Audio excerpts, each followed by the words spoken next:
Welcome to USA Global TV and Radio, where our mission is to provide education, entertainment, hope, and inspiration.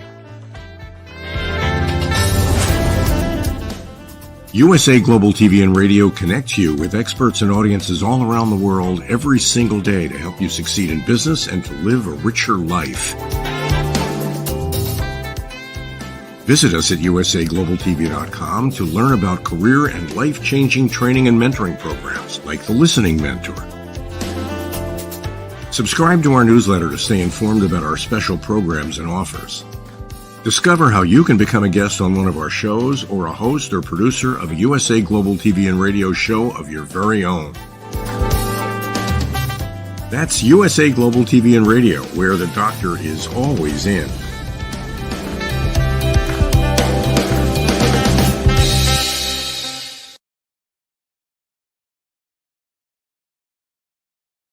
Good day, good evening. Welcome home to USA Global TV and Radio. I'm Dr. Jacalyn Kerbeck, and our show today is the Listening Mentor. I want to say hello to our dear friend, Caroline Heward, who is not with us today on the show. She's the day off. But we do have Dr. Madalene Chan, who is the queen of listening. She will be joining us today. Let's welcome her to the program.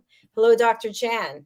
Hello, Dr. Jacalyn, and thank you for inviting me on the Listening Mentor show. And hi to Caroline. I do believe that she's moving, isn't she, or something? Oh, she's got a full plate. Yes, she is definitely moving, but she is in our hearts, and we will see her again soon on Woman's Prerogative on Monday. Fantastic. So on Monday. Great. So, Dr. Chan, this show today is really symbolic of the work that you do. You do so many things. You do them so well. You've created a number of courses, and I'm sure that there are more that will be forthcoming. And the educational platform on USA Global TV and Radio is really a tribute to your work and your creativity. Tell us about your love and passion for teaching others. Thank you for this. I believe that I've gone through a lot of lessons in my life of very low vibration. I would say low vibrations of different lessons of different things that I had to learn, different situations, different people, and through that, I kind of put all my energy and focus onto my voice and in my singing, in my writing. And I felt that there was so much pain going on in this world, and so much where people were not connected to their inner child.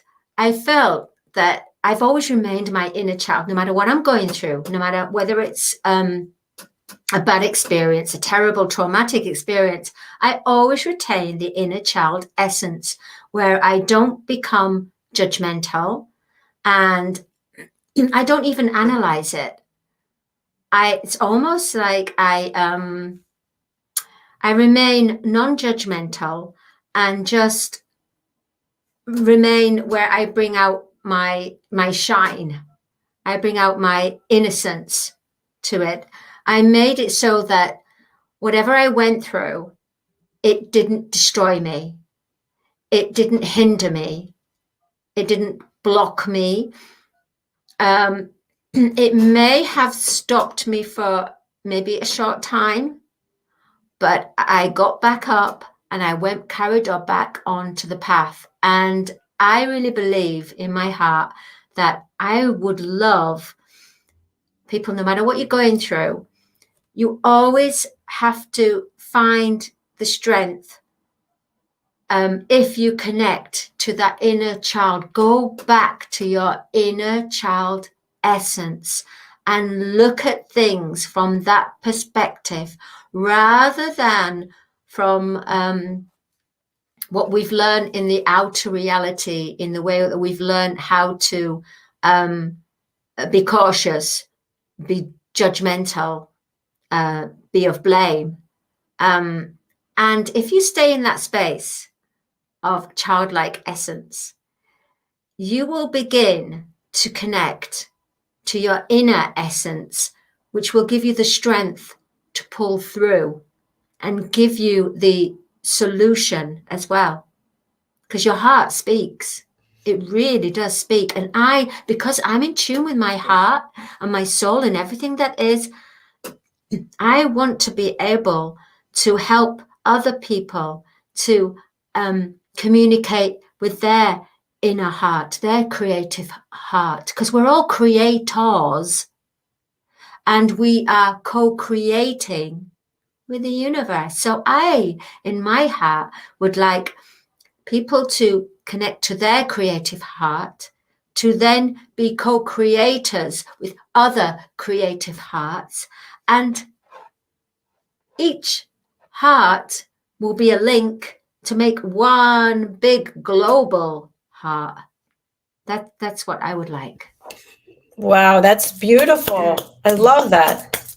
And it fits in perfectly with our topic today, which is how can we listen to our creative hearts? So, in alignment with what you just described, I have a question. We had a show on earlier today, The Power of Etiquette Matters. We had a fabulous guest, Dr. Sadia Rajput from Pakistan.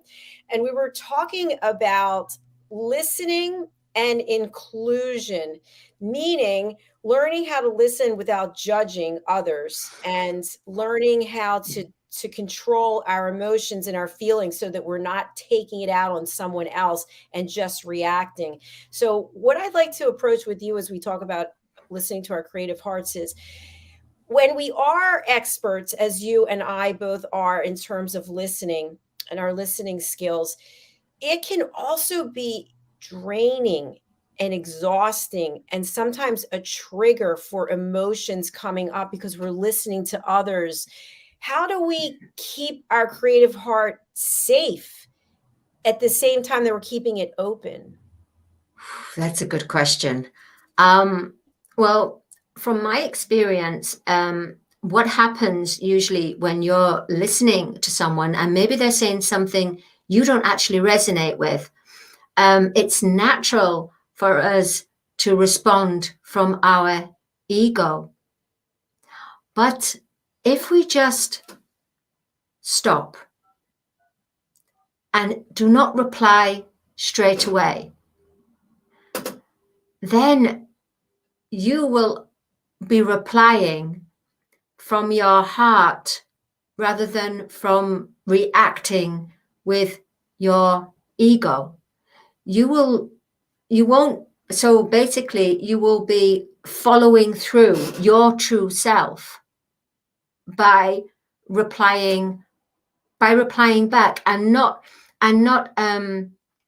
reacting, but just being still and it's almost like you wait for that inner prompting to go, yes, it's time, or yes, you can deliver. Excellent. Great answer. Thank you. I was also thinking about people who are in a capacity like yourself or myself as coaches, that I know when I first started coaching, I used to get emotionally caught up with my clients and their stories.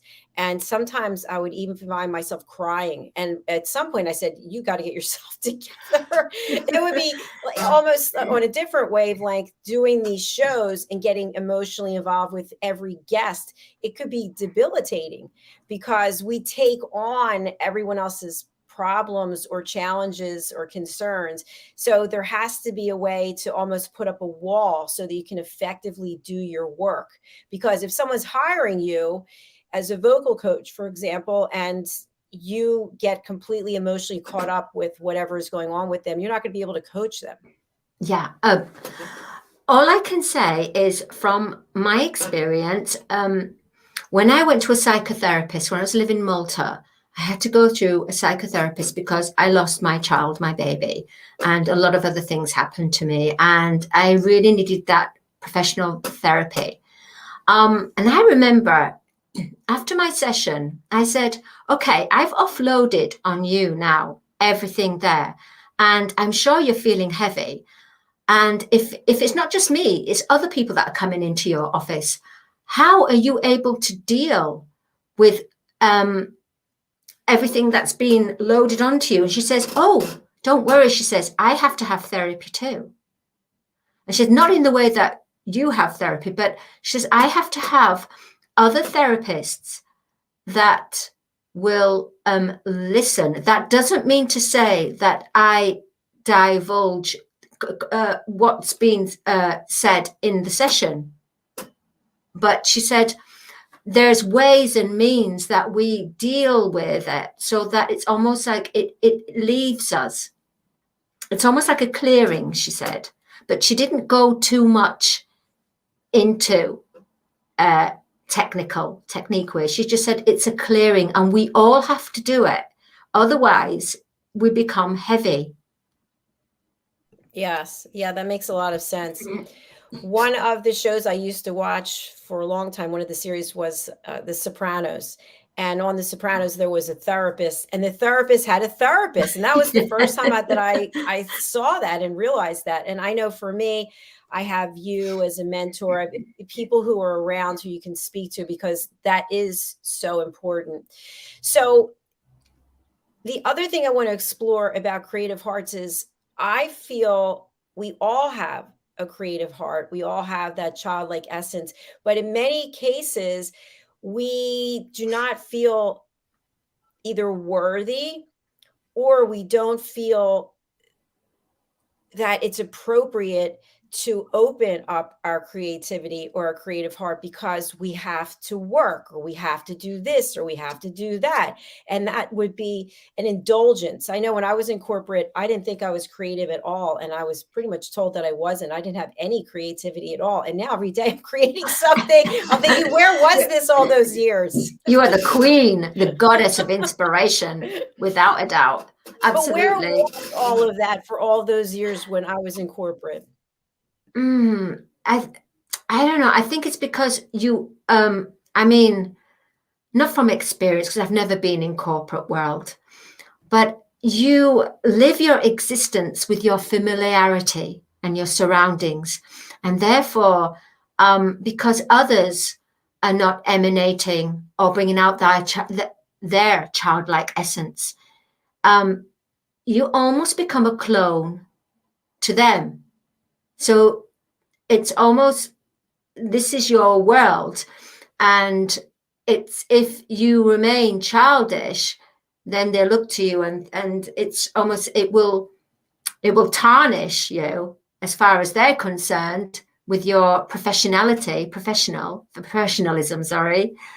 So we're afraid to be our childlike essence, because in a workplace, a work surroundings, it's almost, we have a how can I say, a decorum, a certain role. We have to look, we have to act, and if we do something that is completely away from the norm, then it's considered you're too strange, you're too weird, and you won't get the business secured. You are spot on. That is so profound. I appreciate that. It makes me think of something else, and I'd love to have your comment on this. Depending on what I'm wearing will dictate what I'm doing. And so I'll explain a little. If I were to show up for a program and I didn't have myself together, I didn't have my makeup on, I wouldn't feel that I was showing up as I should be, because I'm on television. This is what you do. You don't just roll out of bed and show up. And on the other hand, I find that in the morning, before I put on either this or my workout clothes or whatever it is, if I'm wearing like a big robe, for example, I don't feel like I can do anything because my arms are kind of pinned in. Do you know what I mean? Yes, yeah. Or even if I have on rings, I can't be on my computer typing. I have to take off the jewelry so I can type quicker. So I feel like even what we're wearing has an impact on how we perform. What do you think? Oh, You have got it spot on there. Absolutely. I mean, you can't go to a conference wearing a summer dress and summer sandals and go, hey, peer party people, hey, come on, let's talk about our project, la, la, la. But, but in some ways you can as well, because it's not about what you wear. It's about the intelligence. It's about your feeling and your expression. But unfortunately, we're living in this world where it's commanded by what we wear, our image. Our image is something that's of great, utter importance, more than actually what someone is expressing from their heart or expressing their vision.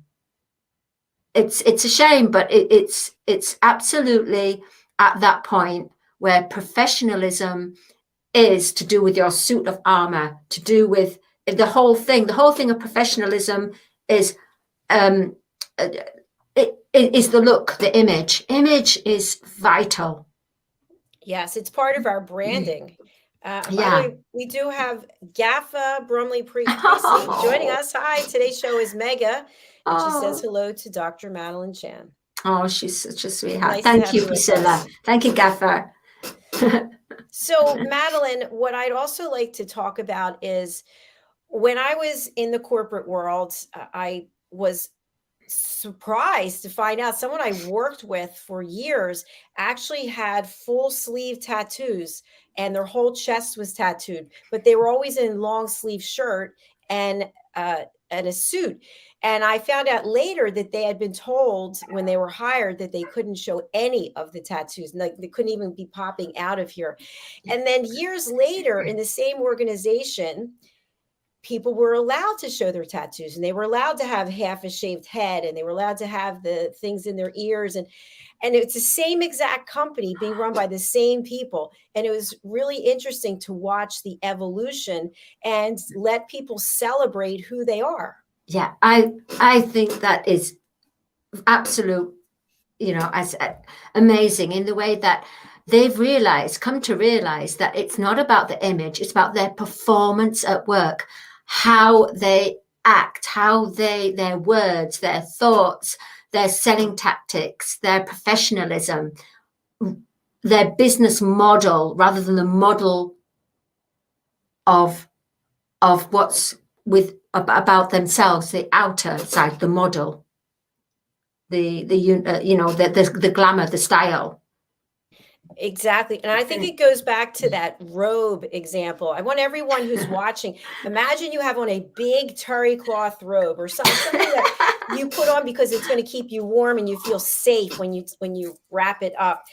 And that's how you go to work, all wrapped up like this. How creative are you going to be? How much expression are you going to be giving from your heart, as opposed to taking off that armor, so to speak, showing your tattoos, letting your hair down, whatever the case may be, and doing the best work that you possibly can do by being your authentic self. Does that sound insane? No, it doesn't actually, because, the way that we conceal ourselves anyway. I mean, this big robe that's chunky and uber cuddly, it kind of gives us comfort zone. But then when we're free, we can be all we want to be. We can be who we are, not being safe in our little cave. Yeah, it's so true. I'll let you in on a secret, everybody out there, which is where I live currently. There are a lot of insects and creatures. I mean, on our roof at any given time, and I put this on Facebook, we could have 7 or 8 giant iguanas. And we have a big palm tree in front of us. They come up the palm tree and then they leap over to get onto this wood panel. And it's almost like they have a highway. It's like a super highway up to the top of our roof. So between them, and then we have these giant palmetto bugs. they're like roaches and they fly. And so when I go to sleep, I want to be completely ensconced in something that's going to keep me safe in case the iguanas ever get in the house, or if the flying bugs get in. I feel like I would be safe because they couldn't get to me. And I feel like that's what we also do in life when we have fears. Yeah, paranoia. Paranoia. But then if you look at it this way, in a childlike essence, right? Go, what if iguana wants to come through the window and is just exploring and seeing how everything is, and maybe wants to open a book and have a read? You know, he wants to explore the human world. Because don't forget, if we're moving up another dimension, then the animal world and the constructive insects are moving up as well. And therefore, you're going to get these animals at random that want to do these strange things, come out of their comfort zone. So it's almost like, yeah, let the iguana come in. Hey, come in. Now, I want to just respond to that, because after this show, we have presenting pet psychic Amina, and we really don't talk about anything to deal with psychic world. We talk about coexistence and sustainability. And because of the education she's provided to me, I realized that all creatures have a place in this world. And so my goal is to respect them and to keep a healthy distance from them. So, for example, the iguanas are quite large. I mean, they can grow, I think, to be 6 feet long, and they can run up to 11 miles an hour. They can fall 100 feet from a tree and just get up and be fine. They can swim. So the point is that they look like dinosaurs, but they're really highly evolved. And they keep propagating. There's more and more of them. And most of them are not indigenous to Florida. They were brought here by someone. So when we think about creative hearts, it's beliefs and of fear and lower vibrations that keep our creative hearts from really expressing itself. What do you think? Your creative heart will still express itself. Even through fear. Even through fear. Yes. Tell us more. Well, the thing is, your creative heart will express by you facing your fear. And you need your heart to recognize that there is a fear there in the first place, because your ego will not tell you there's a fear there. It's your heart that tells you there's a fear there, saying, oh, what's going on here? Why are you uncomfortable? Why are you feeling this? Whereas your ego... I have a question about that. Sorry to interrupt. I wasn't doing elevated listening, sadly. My question is, what if you are a very logical, rational person who is not highly emotional? Isn't it possible that it's your brain that is saying to you, okay, if you decide to go hang gliding, which you have no experience, you're going to jump off of a cliff with a kite attached to you could get seriously injured. To me, that you do the research, how many people have been killed hang glide? I'm just making this up. Yeah. So is that your brain or is that your heart? That's your common sense. Okay, so how do we... But your common sense, because you're doing things where it's safety. And isn't it when you're doing safety, it's connected to your heart because you're protecting yourself. And if you're protecting yourself, it's coming from your heart so that you don't do any harm to yourself or others. So what role does the brain have then? Well, common sense is, the brain registers all the images. The images of you crashing into the tree. Yeah, the brain already has registered the image of that and sent signals of fear, of whoa, like a warning signal. So it's almost like an alarm. Boom, be careful, be careful, be careful. And your common sense will then come in, because your common sense works with your brain. So if we use this example and I say, by the way, I always wanted to go hang gliding, but I will never do it. But I've always thought that how liberating and freeing must that be to be able to jump off a cliff and Oh, just soar like a bird. I think that would be amazing. Do you see them jumping off the cliffs when they're actually like angels? Yes. I saw it in a film. It's amazing. It is amazing. So let's say you and I have a conversation and we decide that we are going to do hang gliding together. We're going to plan a trip. We're going to do hang gliding. So I say to you, okay, because you are very heart-centric, I want you to make a decision about the hang gliding without listening to your heart. I want you to make the decision strictly by listening to your brain, which is also where common sense is housed, I believe. So you're not going to listen to your emotions. You're not going to listen to your feelings, and you're not going to listen to your desires or your dreams. You're going to listen to your brain. How, look at the face you're making already. See how uncomfortable you are. Yeah. What are you feeling? If I can't use my heart, if I can't use my feelings, then I would feel stifled, because I love the air anyway. I love the flying, the freedom of flight, like a bird flying in the air, suspended. I love it. I love that. Yet, so I would find that very hard, very difficult just to rely on the logic of the brain.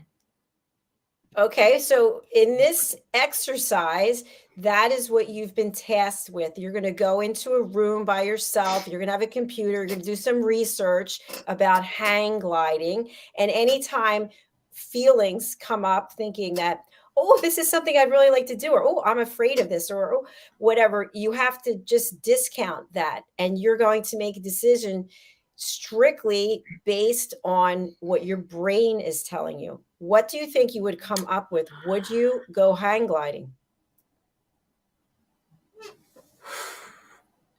Honestly, no. What was your brain telling you about it? I don't know. I don't much use my brain. No. You heard it here first. No, seriously. Is it because the pretend research that you did, basically you realized that there is a likelihood that you could get injured if you don't know what you're doing?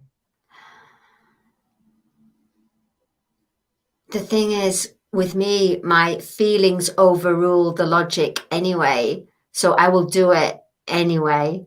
But if I was cut off from my feelings, but then you've got your visuals, and your visuals bring in the feeling anyway. So you're saying no visuals, just written. I'm saying that you would be a robot. You basically would be making decisions without tapping into this. Now, on the other hand, let's say you just use your heart and you're not going to use common sense and you're not going to use your brain. And then imagine how decisions, you would be like a child making all your decisions. Taking the leap, taking that leap of faith and flying and just knowing everything is going to work out. Now, somewhere in between is probably where most of us are. Maybe we're more to one side than the other. But if you only made decisions with your brain versus only making decisions with your heart, that's two completely different life experiences. Would you agree? Yes, absolutely. With the brain, it's without the heightened emotions. It's like you were saying, robotic. No computer, just going through the actions with no feeling and emotion and feeling the intensity of the experience. You would just do it and go, okay, that was nice. That was Now good. that brings us on to something else that you and I just touched the surface on, which is artificial intelligence. And artificial intelligence is being brought into so many different industries. I was reading an article quite enlightening about how you can, for a fee, have your own robot that dress the way you want it to dress, you name it what you want to name it, and you can have a relationship with it. So the robot exists on a screen and you pay so much money and you can date it. One person married it. And what Okay. what I think initially in the first phase of this, the robot didn't have emotions. And as you, the human, would express your emotions, the robot was able to mirror your emotions. So my point is, as living creatures, we have a heart and we have a brain and we tap into each one of them. And now we're having artificial intelligence that doesn't have a heart but is able to mirror ours. That's AI is a very complex area. I mean, there's a positive side and there's a negative side. But in saying that, humans may become humanoids. Who knows? Maybe there is a planet in the universe somewhere where there's humanoids like us, but they're robots with sensory, where they're full on feeling and sensory switched on. So humanoids. It's evolution. There's two paths. There's the organic path and there's the AI. Nothing is better than the other.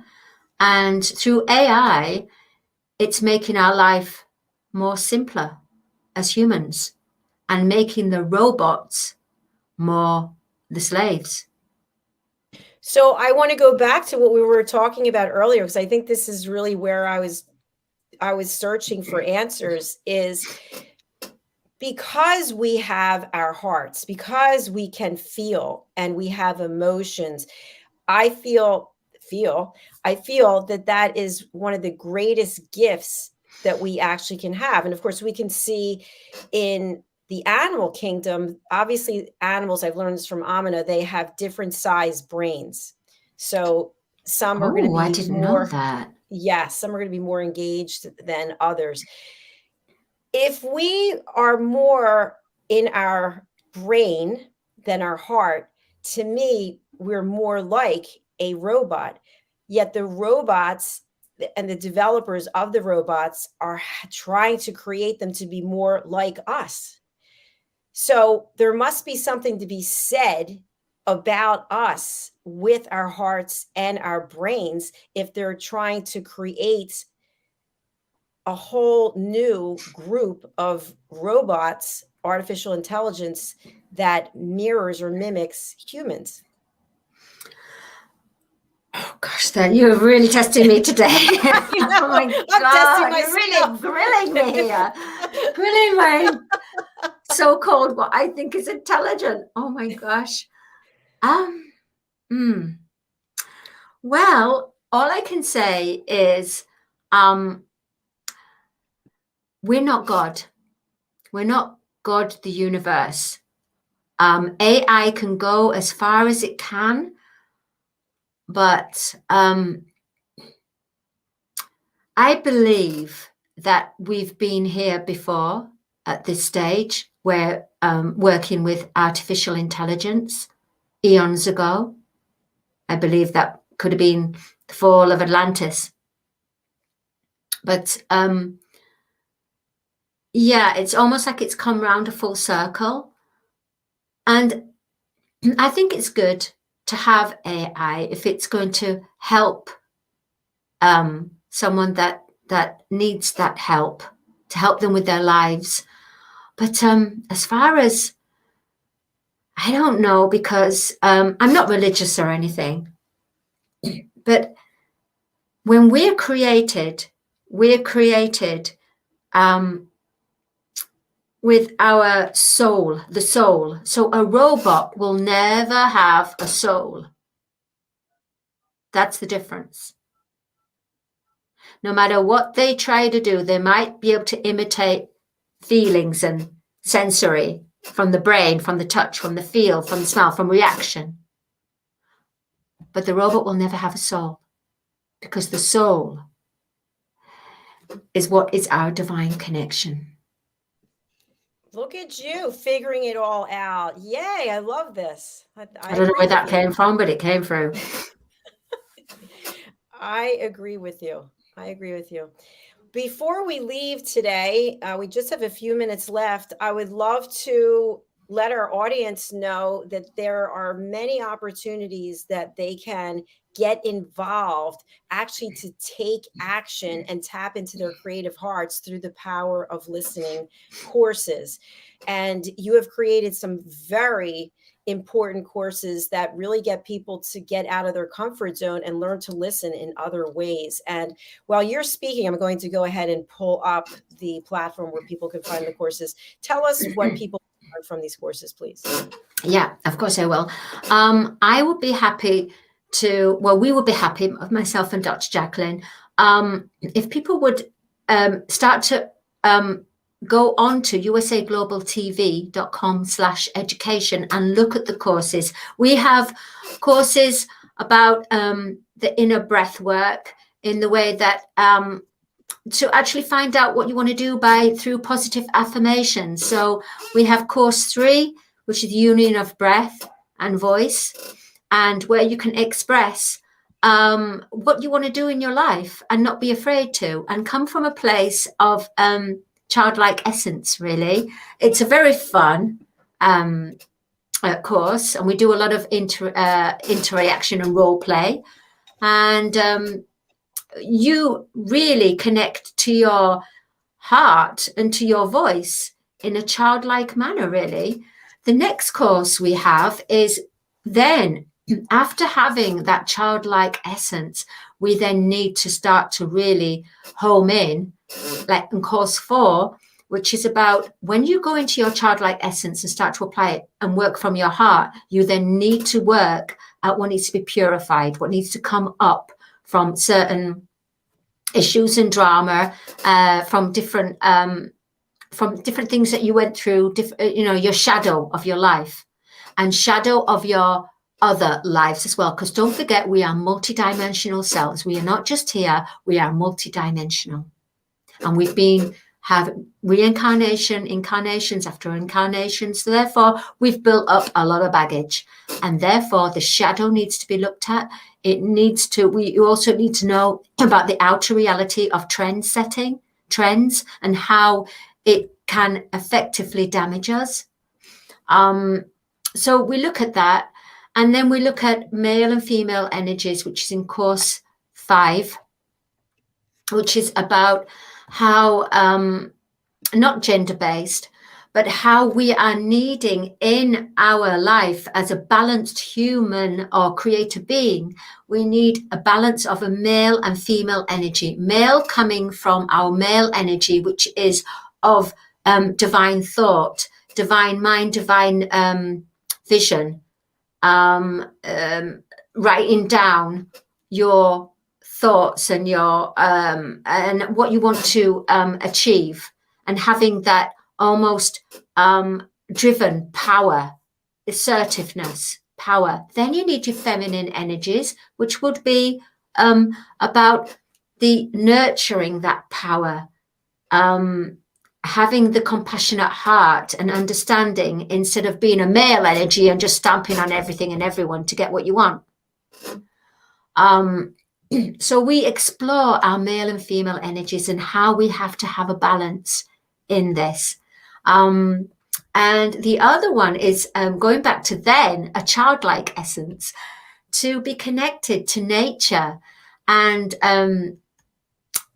our childlike essence in the way that we build what we love, whether it's we build like a shrine, which is not religious, but it's what you love to have, what you love to whether it's crystals or feathers or anything that you feel passionate about. And it could be anything childlike, or even, it doesn't matter, as long as it's constructive and it's coming from a loving heart space, which it does on this course. It really does. So basically, it's all about opening and connecting to your inner child, connecting to your heart, your creative heart, so you can go out and discover and how can I say, bring out your heart to get onto your mission in life, your creative heart path. And then we have intuition of the heart, which is about the soul, learning about soul contracts, learning about the soul language, the soul heart song, which we explore about this. And there's going to be many more that are going to be added as well. So I really feel that it's important now, with all this chaos going in the world. You need to start to connect to that inner child essence and understand about what the true heart is, what it stands for, what it means, understanding the difference between ego-driven, heart-driven. And this is what the course 4 will do. It will help you to recognize, become awakened to your shadows, which you have to deal with it. Everyone's got to deal with it. I'm sorry, but everyone has to deal with their shadows. There will come a time, everybody does. And it's better to deal with them earlier and start to look at them. And just think of it as suitcases. And you've got too many suitcases. You need those suitcases away from you. You need them away, not to be codependent on your suitcases. And that's what we do. That's what we teach in the courses. Thank you, Dr. Chan. That was really fantastic the way you did an overview of that. So I would really encourage anyone and everyone who is out there watching or listening, whether it's now or next week or a year from now, work on yourself. Find out where are your shortcomings that are keeping you from opening your creative heart. And I truly believe, as I know Dr. Chan does, that listening, being an effective listener, is key. It's incumbent to you differentiating yourself as a human being, as well as a business person, as anyone in any role in life. When you know how to listen at an elevated level, you can change people's lives, because you give people a safe place to share what they're thinking and feeling. And then in turn, you'll find someone who will be listening to you at an elevated level. And I truly believe that that's the next step towards inner peace and world peace. So go over to our website, which is usaglobaltv.com, and then go to the education tab and just go ahead and click and find out more. The information is there. So thank you very much. Thank you, Dr. Chan. We have to wrap as Pet Psychic Amin is coming right up.